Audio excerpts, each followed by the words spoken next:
la vinification, on va faire un premier tri à la vigne. Mon chef de culture et moi, on va être sur le camion, on va faire un deuxième tri pour vérifier que tout se passe bien. On a tendance à grapper très peu au domaine, ça veut dire qu'on va faire en moyenne 5 à 10% tous les ans, histoire d'avoir juste un petit peu de jus dans la cuve. On va laisser les raisins à température pour une macération naturelle de quelques jours. Et on va ensuite commencer l'extraction. Mon frère et moi et ma belle-sœur, on va goûter les vins tous les jours. Et on va déterminer jusqu'où on peut pousser les vins. Sur un village, c'est peut-être 1 ou 2 pigeages, et surtout des montages plus délicats.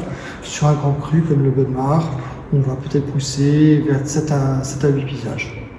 Une fois qu'on est content avec l'extraction, les vins sont à peu près secs, on va presser, on va entonner pendant 16 mois avec à peu près 70% de fût neuf pour les grands crus.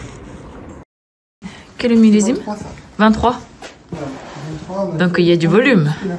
Voilà, c'est un peu le jour et la nuit avec, c'est sûr. avec les 24. Tout ça. Bah, génial. Donc c'est... tu dis que c'est en train de bientôt sous-tirage? Donc on est en fin d'élevage. En fin d'élevage, oui. On va bientôt sous-tirer. On laissera un mois en cuve pour se reposer après. D'accord. Après le sous-tirage. Et oui. ça sera mis en bouteille en fin du mois de mars. D'accord. Et l'année 2023, je sais pas, on va parler tout à l'heure? Maintenant? On peut... Non, 2023, c'est une très belle année. On a quand même eu une belle météo du début à la fin. On a eu de la pluie au bon moment. C'est une année mûre, mais qui a gardé beaucoup de fraîcheur et qui en même temps a des tanins très soyeux.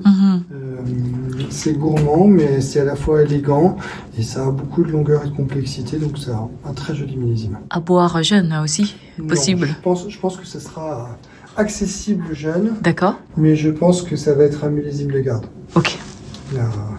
Avec un peu de chance, ça sera les deux.